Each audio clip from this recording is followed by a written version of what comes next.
Hey, what's up guys? I am back today to do a rebuttal of a blog article that I read over the past weekend called 21 Words You've Probably Been Mispronouncing Your Whole Life. And this is an article that is written by a lady named Melanie Curtin. And I read it and it just is so full of misinformation. There's a lot of misconceptions embedded in this article, and they're very common misconceptions that many people hold. And these are common discussions that I've had with lots of people over the past 5 years or so since I started studying linguistics. And so I figured I'd make a video just to kind of settle some of these issues and to address a lot of the things that I hear a lot of people saying. Melanie Curtin is by no means alone in this mindset. So I figured I would just make a video to address all these issues.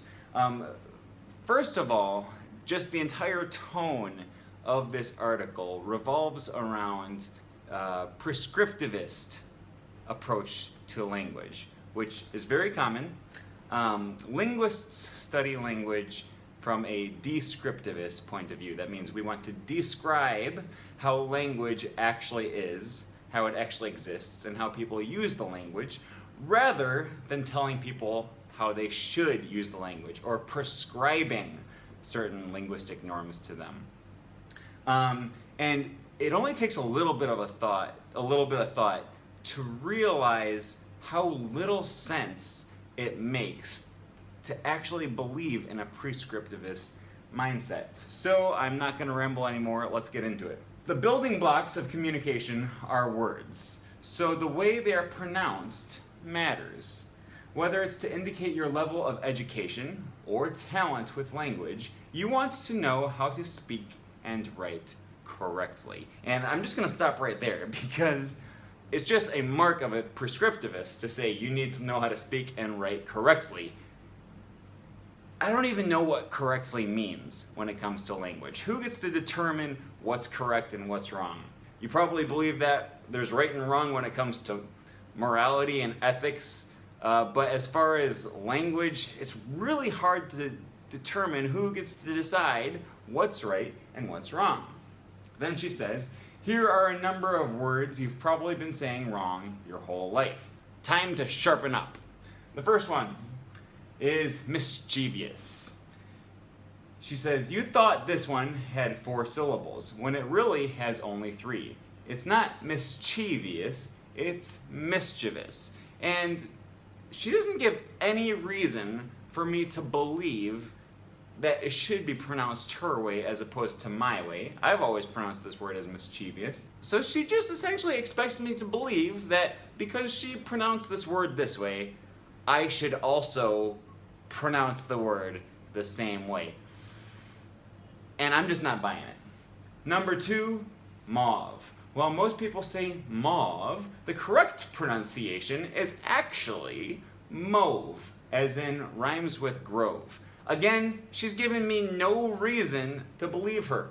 I don't know why she thinks it's supposed to be pronounced that way, other than just, it's supposed to be. Number 3, espresso. There's no X in espresso, period. Be particularly careful not to say espresso if you do any business with Europeans. Alright, she seems to think here that English words should be pronounced the way that they are spelled. And that's just insane. How do you pronounce the word night? How do you pronounce the word pneumonia? How do you pronounce the word salmon? That's just a stupid defense for trying to say that there should be no K sound in espresso. Of course, if you prefer to say espresso, if that's how you were taught the word, and if that's the way you pronounce it, fine. That's not a problem. But I say espresso just like I say especially. That's how I pronounce this word. That's how my parents pronounced this word when I was growing up. That's how we pronounce it in my region where I live. So that's how I say the word, espresso and especially. Number 4, kilometer. What you thought was kilometer is actually kilometer. you pronounce meter like this. Meter. The same goes for kilometer. That's a stupid reason to believe that you should pronounce the word that way. Essentially, all she's saying here is trying to dictate which syllable you put the stress on in the word kilometer.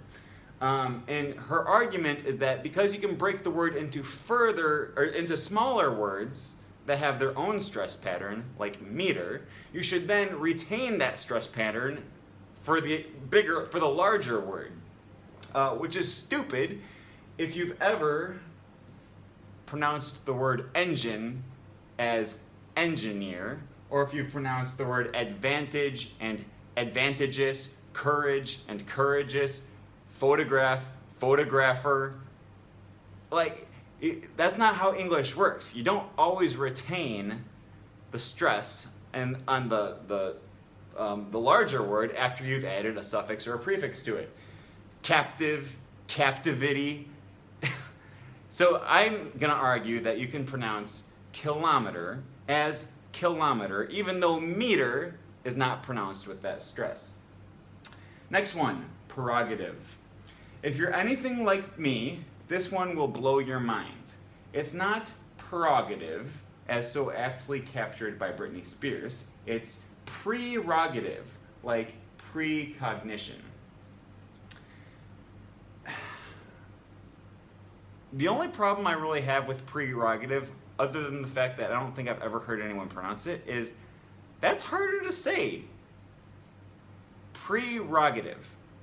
That, to me, that's just more work to say that rather than prerogative. And it sounds dumb because I don't normally hear people saying that. I say prerogative. That's how I hear other people saying it. So that's just how I'm going to continue to say it. Number 6, supposably. She says, while supposably is a word, it doesn't mean what you think it does. In fact, Dictionary.com has devoted a blog post to the distinction between supposably and supposedly. The fact is, most people who use supposably really mean supposedly and should pronounce it as such. And I actually don't use the word supposably. I say supposedly, just like, what's her name? Like Melanie Curtin would expect me to use it. I say supposedly, but if you say supposably, I'm going to understand what you meant. And if you live in an area where everyone says supposably, or if you live in a family where this is a common pronunciation, then that's how the language exists in your dialect. There's actually a blog article on Merriam-Webster.com about supposably versus supposedly, and I'm going to read to you a few extracts from it right now. A common complaint about this word is that it is simply a mistaken use of supposedly. Exhibit A. Sometimes this is the case, and sometimes it is not. Supposably may be found as far back as the 17th century. Now, this is an important point to note, because when people write dictionaries, or when good grammarians, good linguists write how the English language exists, they don't just decide on some arbitrary rule that they pulled out of their butt. They listen to how people actually use the language. So lexicographers will go out and listen to people. And when people are using a word in a certain way, that then becomes the way that the word is used. So what they're doing is going back in time, trying to figure out how people have used this word historically. And they say, supposably may be found as far back as the 17th century, or the 1600s. In most early uses, supposably appears to have a meaning that is distinct from supposedly. In other words, Melanie Curtin is right. Many people who use the word today, however, appear to intend it to mean something that is much closer to supposedly or allegedly. This modern sense bothers some people. We know. It is simple enough to point out that supposably and supposedly are just the adverbial forms of the adjectives supposable and supposed.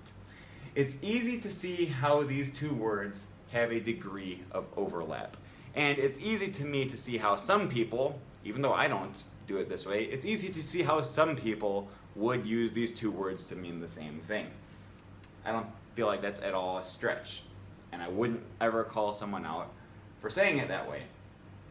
Number 7, nuclear. This is a funny one. Despite George W. Bush's efforts to normalize the pronunciation nuclear, the correct pronunciation is and will forever remain nuclear. Now, she's right. Despite George W. Bush, I feel like nuclear actually is the standard pronunciation. That's how most people use this word. That's how I pronounce the word nuclear. I don't have too much of a problem with this, other than when she says the correct pronunciation is and forever will remain nuclear. How do you think language works? Languages change. Languages change. They don't remain the same forever. The English language will not always exist. It certainly won't always exist the same way that it exists today. To me, that's like an ancient Latin speaker coming to modern times and telling all the Spanish and French speakers that they're speaking bad Latin. A few hundred years ago, we were speaking like Shakespeare. Before that, we were speaking Old English. A few hundred years before that, maybe 1,000 years ago, the English language would not have even been recognizable as English. Okay, languages change, and this goes for all of the words in here.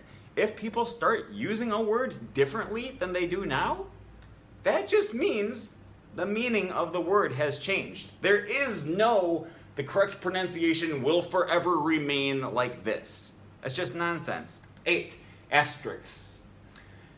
This one you really want to get right because it can, in fact, make you look ignorant if you get it wrong.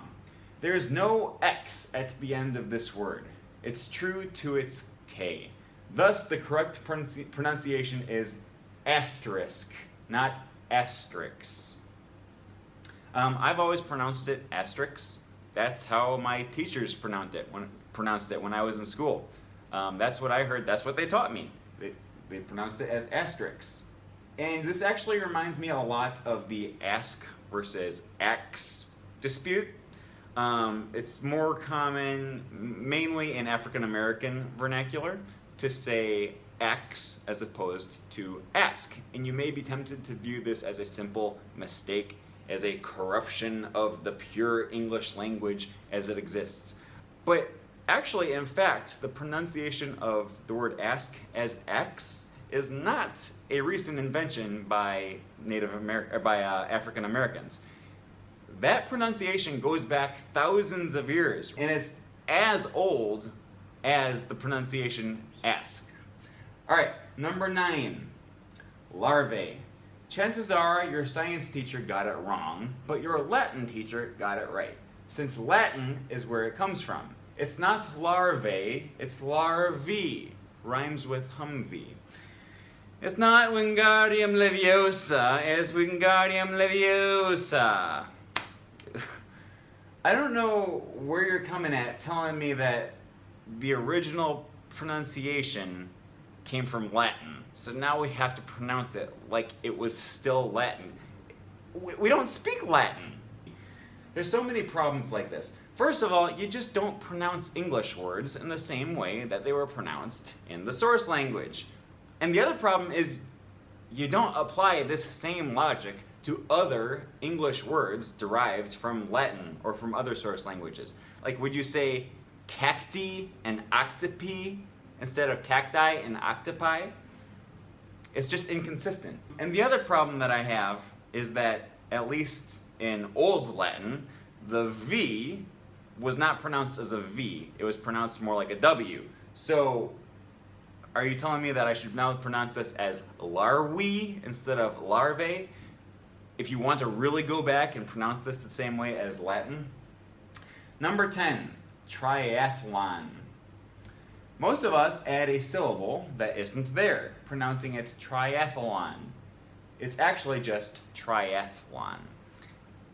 And to me that's dumb, first of all because I've never heard someone say triathlon before.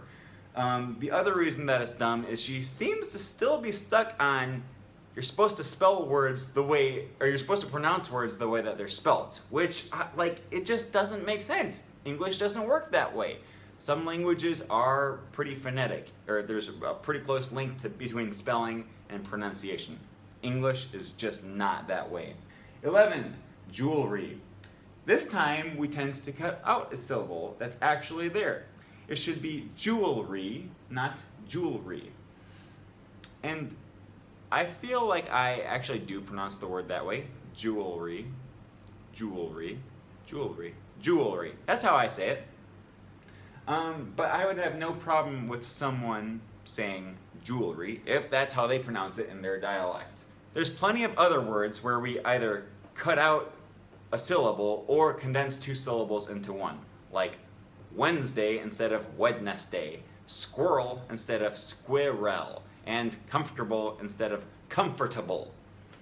You cut out syllables or you condense them to make the words flow easier. They sound right that way. And so it's no stretch to think that maybe someone else would have applied the same logic to jewelry. All right, number 12, zoology. The correct pronunciation here is going to sound crazy, but it's true. It's not zoology, it's just zoology. Rhymes with eulogy. I've never heard someone pronounce it this way. Now, maybe there are circles where you pronounce it as zoology. Like, I don't know what word or what pronunciation zoologists use when they're talking amongst each other. It's possible that maybe they use this pronunciation, zoology, but I've never heard it, and I'm not gonna start using it because that's not the way I use the language. 13, often. In English, there are many words that contain silent letters. This is one. It's supposed to be often the T is completely silent. And I don't have too much of a problem with this word because I actually pronounce it as often, not often. The problem I have with number 13 is that you just spent the whole freaking article telling me I had to pronounce these words exactly the way that they're spelled. And now all of a sudden you're telling me that you don't like the T, so we don't pronounce the T. Like you get to arbitrarily choose when and where we have to follow the spelling, and all other times we must stick rigidly to pronouncing the word however the word is spelled. Would you please start making sense? 14, sherbet. You've probably been adding an R here since you were able to swallow sherbet. It's not sherbet, it's sherbet. When said correctly, it rhymes with curbit. Now, this is dumb, first of all, because if you say sherbet, then you can no longer make puns about Sesame Street with Ernie and Bert. But beside that, I did a little bit of research and I found a Merriam-Webster's dictionary blog article that basically contradicts this. It says, though the words sherbet comes from lack an R, I feel like that's actually a typo, comes from the lack of an R in the second syllable, the sherbet spelling has been around since the word entered English. It is now a fully established variant spelling. Which means that you can just say it, and you can even spell it that way. So the argument that you're supposed to pronounce words the way that they're spelled, even though it's bunk, doesn't even apply in this situation. All right, 15, niche. While commonly pronounced niche, this word comes from the French word nicher, which means to nest.